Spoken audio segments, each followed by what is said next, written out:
Здравствуйте, это новости Татарстана. В студии Елена Зинатуллина. И вот о чем расскажем в выпуске. К новым знаниям. Радует, что школа новая, красивая. Сколько юных татарстанцев сегодня пошли в первый класс, расскажет Рамиль Галиуллин. Ко дню знаний готовы. Хочу стать врачом и изучать химию. В Песчаных Ковалях открылся новый лицей на 500 мест. Подробнее в материале с Ириной Васильевой. С опорой на прошлое и уверенностью в будущем. Сегодня здесь собрались самые талантливые сотрудники, которые уже доказали, что знают свое дело. Как в Альметьевске отметили День нефтяника, увидел Рамиль Шайдуллин. Сегодня в стране начался новый учебный год. Особенный день для детей и родителей. Во всех школах с самого утра была праздничная атмосфера, прошли торжественные линейки. В Татарстане за парты впервые сели больше 50 тысяч детей. Всего в школы пошли 500 000 ребят. Этот день для нашей республики ознаменован открытием сразу 8 новых школ и 2 дополнительных корпусов. Только в столице к учебному году построили 3 школы на 4000 мест. В новом 95-м лицее в ЖК «Весна» с Днем знаний ребят сегодня поздравил Рустам Миниханов.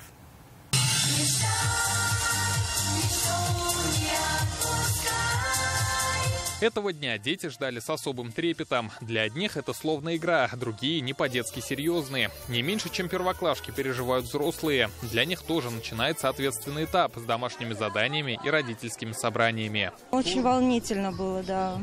То, что собирались, готовились всей семьей. Это же приятные хлопоты. Это все с удовольствием мы делали. Покупали канцелярию, форму. В 95-й лицей Казани пришли 148 первоклашек. Поздравляют ребят Рустам Миниханов и Ильсур Медшин. Они отметили, только в столице в этом году открыли 3 школы на 4000 мест. За парты сядут 182 тысячи ребят. Это на 8 тысяч больше, чем годом ранее. 8 тысяч прибавка, это говорит о том, что люди живут, и у них хорошая перспектива. Есть перспектива, значит, больше детей, а мы вопросы демографии считаем вопрос номер 1. Вам повезло, у вас прекрасная школа.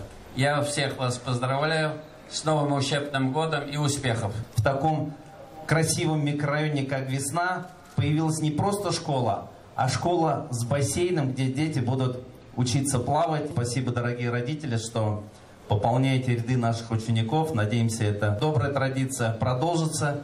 18 тысяч первоклашек сегодня услышат первый звонок. И вот тот самый долгожданный момент. Тот случай, когда все написано на лице. Одни просили поспать на 5 минут побольше, а кто-то вскочил раньше будильника. Так не терпелось в школу. Я хотел в школу заниматься. Я умею читать. Тут можно получить знания, новых друзей встретить, хорошо время провести. Новый лицей на 1500 детей построили всего за полгода. Кабинеты осматривает Рустам Миниханов. Профиль лицея естественно-научный. В инженерных классах дети будут заниматься веб-программированием, познавать технологии интернета вещей и постигать азы управления дронами. Мы, прежде чем запустить ребята, чтобы могли летать вот на таких дронах, запускаем их на симуляторах. Они здесь тренируются, учатся. И только после этого можно будет... Есть специализированные классы, в которых есть специально натянутая сетка куб 3×3. Они там тренируются, учатся, и только после этого на свободной разрешенной зоне можно будет участвовать там. На 3 этажах 87 кабинетов. Здесь есть типография, видеостудия, просторный актовый зал, мастерские и многое другое. А это не столовая, а настоящий ресторан. Будет организовано 3-разовое питание на базе столовой. Очень большая, на 750 посадочных мест. А меню у нас утвержденное, это будут и завтраки. Лицей укомплектован и и учениками, и учителями. Здесь будут работать специалисты не только из нашей республики. Приехали педагоги из Воркуты, Читы, Красноярска и Самары. Регина Нурмухаметова переехала из Челябинска. Здесь соединяется несколько культур, и много национальностей живут вместе воедино. Поэтому мы решили переехать и расположились в ЖК «Весна». Как раз под окном буквально стали строить лицей. И я сразу же решила, что пойду работать именно в этот лицей. Новая школа позволит обеспечить местами не только активно растущий микрорайон «Весна», но и весь Советский район. Мы живем в поселке Вознесение. Школа очень актуальна для нас. Мы очень рады, конечно. Ну, в наше время детей очень много. Как говорится, микрорайоны каждый раз все больше и больше, и детей, соответственно. Поэтому я думаю, что школы в любом случае должны быть. Все параллельно. Более 185 объектов в этом году были отремонтированы. 94 пищеблоков был проведен ремонт и было оснащение. Считаю, что вот эти условия, они создаются для того, чтобы нашим детям было комфортно. Где комфортно, там появляются и новые возможности. К учебному году в республике построили 8 школ и 2 корпуса. Это значит, более 10 тысяч юных татарстанцев сели за новые парты в новых классах. Рамиль Галиуллин, Рамзиль Гарипов, ТНВ, Казань. С Днем знаний маленьких татарстанцев, их родителей и педагогов поздравил Рустам Минниханов. Цитата. «Сегодня системе образования отводится важная роль в решении задач, стоящих перед Россией. Без качественных знаний и современных компетенций невозможен технологический суверенитет. Без воспитания чувств патриотизма сильное государство. Руководство республики будет создавать все необходимые условия для модернизации и оснащения школ. Уверен, что вы обретете надежных друзей и получите ценные знания, а школа станет для вас по-настоящему родной», говорится в поздравлении Рустама Минниханова. Сегодня в Лаишевском районе открыли сразу 2 лицея. В селах Песчаные Ковали и Усады свои двери для ребят распахнули «Гармония» и «Инноватика». Теперь 2000 детей смогут изучать языки, робототехнику, 3D-моделирование, медиа и не только. До этого местным школьникам приходилось учиться в 2 смены в зданиях советской постройки или ездить в город. Теперь современная школа в шаговой доступности. С торжественной линейки репортаж с Ириной Васильевой. Буквы разные писать, тонким перышком в тетрадь. Учат в школе, учат в школе, учат в школе. Вычитать и умножать, малышей не обижать. Учат в школе, учат в школе, учат в школе. Белые банты, охапки цветов, шары, улыбки и долгожданные встречи после летних каникул. В школах по всей стране с самого утра звенит первый звонок. Для сельчан Песчаных Ковалей сегодня двойной праздник. Свои двери распахнул многопрофильный лицей «Гармония». Эта школа очень крутая. В ней я хочу изучить очень много и разные языки. Я буду тут учиться очень хорошо. Хочу стать врачом и изучать химию. 7-летний Амир Тукаев пошел в 1 класс. На линейку его провожает вся семья. Родители рады. Сын будет учиться рядом с домом. Если бы не новый лицей, пришлось бы возить ребенка в Казань. Была такая проблема. Нас по месту не взяли, не хватает. И думали, уже придется возить в город. Не очень удобно. Вообще отлично, что к 1 сентябрю успели построить данный лицей. Будем надеяться, что и младший в эту школу будет ходить. Да, пока все нас устраивает. Школа новая, не так далеко от дома. Здесь будут учиться 500 детей. Учебные кабинеты оснащены интерактивными досками, цифровыми лабораториями и мастерскими. Поздравить ребят с Днем знаний приехал Фарид Мухамедшин. Он отметил, учебное заведение за 800 с лишним миллионов рублей построили по национальному проекту образования. Мы сейчас принимаем меры в республике для того, чтобы все школы были обеспечены педагогами, профильными по различным предметам, подготовленными людьми. И я очень рад, что вот мне сейчас проинформировали, что в этой школе полный порядок. На 500 учащихся все педагоги укомплектованы. Значит, все предметы будут вовремя, качественно преподаваться, а дети будут готовиться к большой, серьезной жизни. Год тому назад это было поле. Очень правильно начинает. Для того, чтобы также получить потом хорошие традиции, закладывать сегодня школы, которые обеспечивают гармоничное развитие наших детей. Для этого созданы все необходимые условия. Просторная, большая и имеются технологичные специальные классы. У лицея, естественно, научные, технологические, гуманитарные, социально-экономическое направления. Здесь есть студии кройки и шитья, класс кулинарии, мультипликация. Скоро появятся кабинеты робототехники и 3D-моделирования. Педагогический состав у нас также молодой. У нас 4 молодых специалиста, которые закончили педколледж, университеты. У нас есть преподаватели, которые обучались в магистратуре в Германии и на сегодняшний день имеют образование на 2 языках, могут говорить. Сегодня еще один новый многопрофильный лицей «Инноватика» открылся и в соседнем селе Усады. Его построили всего за 7 месяцев. Уже набрали 8 первых классов. Учиться здесь будут 1500 детей. Сейчас в Лаишевском районе возводят сразу 2 детских сада. Сирина Васильева, Игорь Романов, ТНВ, Лаишевский район. Запрет мобильных телефонов, новые уроки семьеведения и форма по ГОСТу. Эти и другие изменения появились в российских школах с этого дня.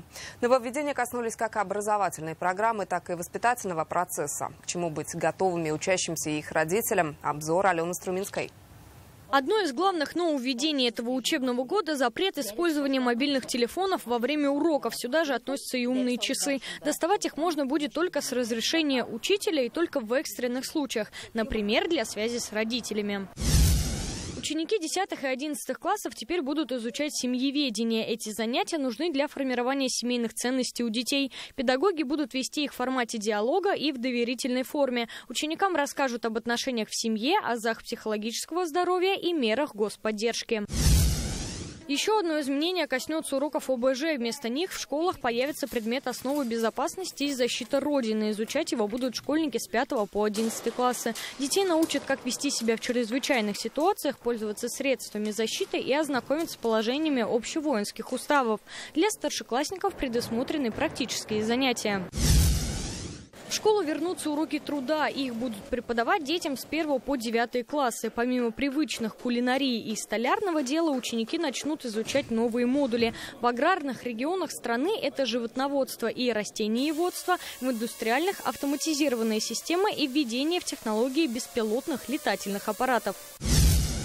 С этого года учителя смогут делать замечания и направлять запросы на применение дисциплинарных взысканий к ученикам, нарушающим правила. Об этом говорится в новом законе о статусе педагога. Его приняла Госдума. Требования к дисциплине во время уроков и поведению будут устанавливать школы в своих уставах. В этом году будет утвержден ГОСТ на школьную форму. В силу он вступит с середины 2025-го. Решение подтвердил глава Роскачества России Максим Протасов. В ГОСТе пропишут требования к материалам, показателям безопасности формы и ее потребительским свойствам. Цвет, фасон и дизайн выбирать по-прежнему будут школы. Алена Струминская, ТНВ. С началом нового учебного года первокурсников Казанского юридического института поздравили председатель Госсовета Фарид Мухамедшин и заместитель генерального прокурора России Юрий Пономарев. Они пожелали студентам получить серьезную подготовку, чтобы стать высококлассными специалистами. В торжественной обстановке ребятам вручили студенческие билеты. В этом году Казанский юридический институт, филиал Российского университета прокуратуры, впервые принял студентов на очное дневное обучение. С этого года начали готовить кадры по специальности судебная и прокурорская деятельность. Фарид Мухамедшин отметил, институт широко известен научными достижениями и знаменитыми выпускниками. Мы полагаем, что будут подготовлены собственные Приволжского федерального округа коллеги, которые присутствуют здесь, другие полноценные кадры юриспруденции, которые будут трудиться и в органах следствия, прокуратуры, МВД. Я бы сказал, и в администрациях органов государственной власти везде у нас правовые управления есть. Ипотека должна быть доступной. Каким заемщикам могут вернуть льготную покупку жилья и почему у Татарстана хорошие шансы на новые варианты, читайте в интернет-газете «Реальное время». Сегодня завершилась спасательная операция на месте крушения вертолета на Камчатке. Найдены тела всех 22 погибших. Соболезнования от имени татарстанцев губернатору Камчатского края Владимиру Солодову направил Рустам Минниханов. Цитата. «В связи с трагической гибелью людей в результате крушения вертолета на Камчатке выражаю самые искренние соболезнования. Разделяем боль утраты с близкими погибших в этой страшной катастрофе. Просим передать слова глубокого сочувствия и поддержки». Конец цитаты. 3 сентября объявлено на Камчатке днем траура.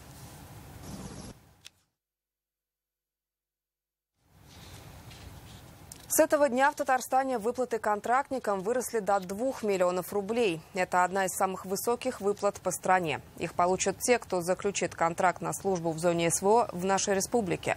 Сумма складывается из выплат от Татарстана. Теперь это 1 300 000 рублей, Минобороны 400 000, городов и районов республики до 300 000. На повышенную выплату до 2 миллионов рублей могут рассчитывать не только татарстанцы, но и жители других регионов, а также иностранные граждане. Подписать контракт можно в любом городе или районе республики. Подробности узнать по телефонам на экране. Беспрецедентная мера поддержки связана с желанием республики поддержать бойцов СВО и их семьи. Рустам Минниханов встретился с заместителем генерального прокурора России Юрием Пономаревым. Они обсудили взаимодействие в области контроля за соблюдением прав и социальных гарантий граждан, а также вопросы подготовки кадров. Во встрече приняли участие прокурор Татарстана Альберт Суергулов и директор Казанского юридического института филиала Университета прокуратуры России Елизавета Демидова-Петрова. Рустам Минниханов и Ментимир Шаймиев сегодня посмотрели фильм «Кара Урман» в оперном театре. Премьера посвящена герою Советского Союза Мусе Джалилю. Военная драма основана на реальных событиях. Сюжетная линия переплетается с судьбой поэта-героя и его соратников в годы войны. Тяжело раненый Джалиль попадает в плен, проходит через фашистские лагеря в Польше, Прибалтике, Германии. На протяжении 2 лет принимает активное участие в работе подпольной группы военнопленных, ведет подрывную деятельность против фашистов у них в тылу. В августе 1944 года вместе с 10 товарищами он был казнен в тюрьме Плёцензе в Берлине. Герои картины говорят на 5 языках – татарском, русском, немецком, английском и французском. В фильме звучат стихи Мусы Джалиля.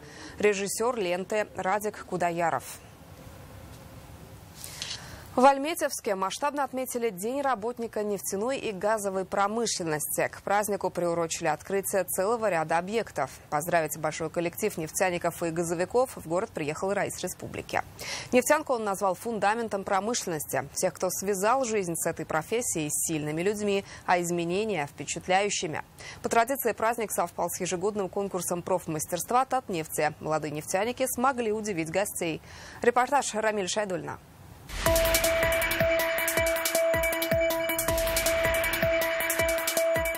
Очень довольна, очень рада. Альфия Минниханова, как сегодня, помнит, как пришла в нефтянку. Это был 1965 год. Она молодой оператор. На Юго-Востоке только построили нефтепровод «Дружба». Уже потом он станет крупнейшей системой нефтетранспортировки мира, а она ветераном отрасли. Раньше было очень тяжело работать. Задвижки крутили, тысячевки руками, вручную. Сегодня дело Альфии Шамиловны достойно продолжают те, кто годится ей во внуки и правнуки. В Альметьевск на ежегодный конкурс профмастерства съехались 410 лучших молодых нефтяников Татарстана. Открывает соревнование раис республики. Первый такой конкурс прошел еще в 1970 году. Сегодня здесь собрались самые талантливые сотрудники, которые уже доказали, что знают свое дело. Уверен, конкурс профессионального мастерства позволит вам продемонстрировать отличные знания, навыки и умения. Здесь соревнуются операторы по добыче нефти и газа, бригады по подземному ремонту скважин, буровики, электромонтеры, даже медики, повара и другие специалисты. Рустам Минниханов лично осматривает конкурсные площадки и общается с участниками. Вот он здоровается с сотрудником АЗС. А здесь один из гостей попросил Раиса сделать общее фото с ним и гербом Татарстана. Рядом сын Рустама Минниханова. Вместе они на протяжении всего дня наблюдали и за первыми в Альметьевске состязаниями по борьбе аударыш на лошадях татарской породы. Сюда стоит прийти хотя бы для того, чтобы увидеть всю структуру нашей нефтедобычи в одном едином месте. Здесь качалки, здесь установки для ремонта скважин, здесь молодые профессионалы, которые занимаются добычей черного золота. Такого больше нет нигде, ни такой техники, ни таких людей. Рифат Шарифуллин на скорость должен заменить прокладку соединения и пробы отборника. У опытного нефтяника на все ушло меньше 1,5 минут. Соперники, да, сильные уж, молодые. Я на опыте беру, они по физике берут тоже. Пока у нефтяников кипит работа, в Нефтеграде продолжаются кардинальные перемены. Так, силами Татнефти преобразилось побережье Альметьевского водохранилища. Бывший пустырь теперь одна из лучших набережных республики, где свободное время проводят гости города и сами альметьевцы. А где альметьевцы? Тоже здесь. Почему они танцуют? Дайте мы пошумим, ребят! Такая атмосфера сразу появилась, сразу много людей стало. Думаю, с детьми будем только здесь гулять. Лучший город на земле. Это Альметьевск. Конечно, все делают каждый год, вообще делают не только сейчас. С каждым годом что-то преображается. В этом году набережная, в прошлом году парки. И с каждым годом новые локации. Здесь наши студенты проходят учебную практику в рамках профессионального модуля. Здесь же Рустам Минниханов посмотрел, как после капремонта обновилось общежитие Альметьевского торгово-экономического техникума. За 56 лет отсюда выпустили 17 тысяч специалистов. После ремонта стало больше комнат. Здесь, в одном из самых живописных мест города, новые возможности появились для собаководов. По поручению Рустама Минниханова в рамках проекта развития культуры ответственного отношения к домашним животным открыли спортивно-кинологический комплекс и площадку для выгула собак. Мы можем спокойно здесь гулять, тренироваться, бегать без поводочка. Позволяет проводить исследования. Все это заслуга нефтяников. Об этом говорят уже на официальных торжествах. По традиции праздник начинается с прохода знаменосцев и парада нефтяной техники. Благодаря ей в Татарстане успешно ведут разведку и добычу даже тяжелой нефти. Следом идут специалисты. Именно они держат высокую планку татарстанской нефтянки. Здесь представители самых разных профессий. Сегодня этот праздник отмечают геологи, геофизики, буровики, проходчики шахт, инженеры, техники, ученые и многие другие специалисты, которые связали свою жизнь с нефтегазовой промышленностью. По праву это праздник сильных, мужественных людей, беззаветно преданных своему делу, целеустремленных и способных на высокие достижения. По случаю праздника Рустам Минниханов вручил государственные награды. Благодарности Раиса удостоен бывший начальник НГДУ «Альметьевнефть» Марс Залятов. Всю жизнь в профессии. Пришел после армии, отсюда же ушел на пенсию. Он первым в республике начал снимать динамограммы для контроля добычи нефти. Прежде это считалось невозможным. Вскоре это стало стандартом во всей отрасли. Я только желаю всего хорошего от нефти, Татарстану. Я здесь родился, вырос на этой земле. Да. Все отлично идет пока. Дай Бог, чтобы и больше, и дальше так идти. Звание заслуженного работника нефтяной промышленности России присвоено Ильшату Галяутдинову, оператору по добыче нефти и газа НГДУ «Бавлы-нефть». Продолжатель династии нефтяников в родном управлении с 1977 года. Это высокая оценка моего труда, но это не только моего, это заслуга всего нашего коллектива, потому что один человек – это никто, а коллектив – это сила.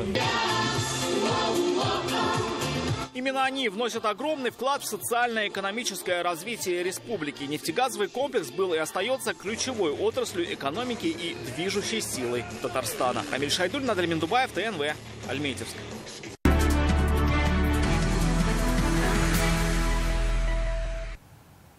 Почти 70% татарстанцев планируют принять участие в выборах в Госсовет. 15% не собираются голосовать. Это следует из опроса среди пользователей соцсетей ВКонтакте и Одноклассники. Его провел единый оператор адресных коммуникаций.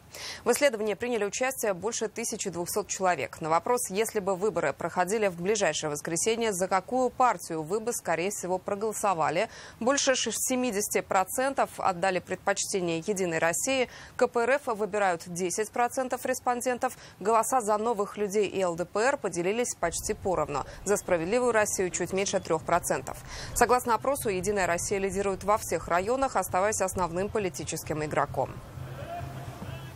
Эта неделя завершится единым днем голосования. 8 сентября нам предстоит выбрать депутатов Госсовета Республики. На выборы казанцев приглашают семьями. На 170 избирательных участках будут ярмарки с выездной торговлей по выгодным ценам на 20% ниже рыночных. На некоторых участках создадут праздник для детей с аниматорами, мастер-классами и подвижными играми. Все проголосовавшие получат браслеты. С ними можно бесплатно проехать на общественном транспорте, посетить семейный фестиваль у чаши, а также выиграть айфоны и автомобиль. Для этого нужно принять участие в фотоконкурсе «Всей семьей на выборы». Он пройдет в социальной сети ВКонтакте. Для этого выложите семейное фото у избирательного участка с хэштегами «Всей семьей на выборы» и «Татарстан Алга». Имена победителей станут известны во время телемарафона на ТНВ. Мы привыкли к тому, что у нас выборы проходят организованно, большая явка, и явка, это всегда свидетельствует об ответственности наших горожан, наших жителей уважаемых, и о том, что они своим приходом показывают доверие тому курсу, который выбрала наша республика, Раис республики Рустам Магомедович Минниханов. Выборы в нашей стране всегда были праздничным событием, куда приходят семьями, где встречаются со знакомыми и друзьями. Возвращаемся к главной теме – Дню знаний. Сегодня на торжественную линейку со своими детьми отправились и сотрудники нашей редакции. Есть у нас и первоклассники. Это дочь продюсера новостей Татарстана Радика Фархулина Алиса и сын координатора Нафисы Зиангировой Раяз. Давайте посмотрим, как День знаний прошел для наших новостей. Первый погожий сентябрьский денек, робко входил я под школьные своды. Первый учебник и первый урок, так начинаются школьные годы. Школьные годы чудесные, с дружбою, с книгою, с песнею. Как они быстро летят, их не воротишь назад. Разве они пролетят без следа? Нет, не забудет никто никогда школьные годы. Это были новости Татарстана. Еще больше информации в нашей группе ВКонтакте и Телеграм-канале. Сейчас прогноз погоды с Амирханом Калимулиным. До встречи в 21:30.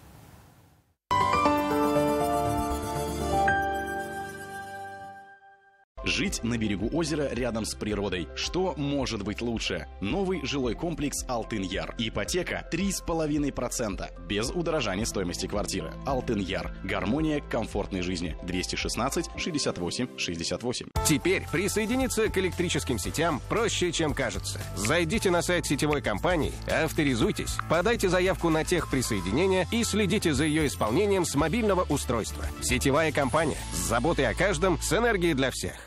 Мне эта куртка нравится. Какую выбрать? Зачем выбирать? В сентябре при покупке одной куртки вторая в подарок. Ермак, Волгоградская 8 и Зорги 77. Кафе национальной кухни Аш-Бабай с летней террасы на набережной озера Кабан открылся новый банкетный зал «Эль-Мерджан». Проведение никахов и меджлисов, халяль-меню. При бронировании свадебного торжества и никаха «Ночь в фирменном люксе» бутик отеля «Туарих» подарок.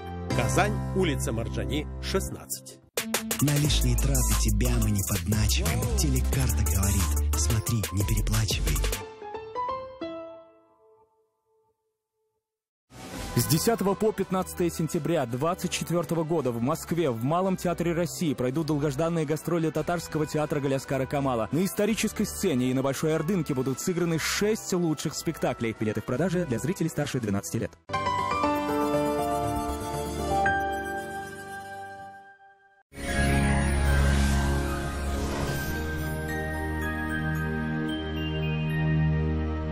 Здравствуйте! В студии Амирхан Калимулин.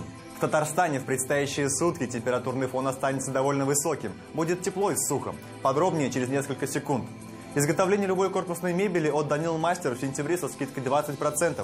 Не откладывайте на завтра свою мечту о новой кухне или шкафе-купе по вашим размерам. Узнайте подробности по телефону в Казани 2 167 166.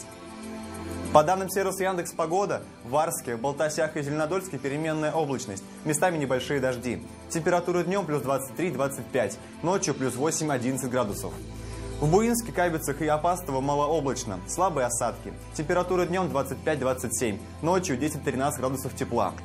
В Чистополе, Мамадыше и Нурлатах переменная облачность, небольшие дожди. Температура днем плюс 23-26, ночью 8-11 градусов. В Набережных Челнах, Актаныше и Сарманово малооблачно, местами осадки. Температура днем 20-23 тепла, ночью 6-9 тепла. В Альметьевске, Лениногорске и Урусу переменная облачность, временами осадки. Температура днем 23-24 градуса, ночью 7-8 градусов выше нуля. В туристических городах республики также будет тепло. Ожидаются небольшие дожди. В Свияжске температура днем 25, ночью 11 градусов тепла. Переменная облачность и слабые осадки. В Болгарах днем 26 градусов, ночью около 13 градусов выше нуля. Ожидается переменная облачность, дождей не прогнозируют. В Елабуге температура плюс 23 градуса днем. Будет переменная облачность, местами осадки. Ночью 9 градусов тепла. В Казани переменная облачность, пройдут небольшие дожди. Температура днем 25 градусов, ночью 11 градусов тепла. Атмосферное давление остается высоким. Оно составит 761 мм ртутного столба. Ветер северный около 4 метров в секунду. Влажность 48%. Магнитное поле Земли спокойное. Это все о погоде. Берегите себя. Всего доброго.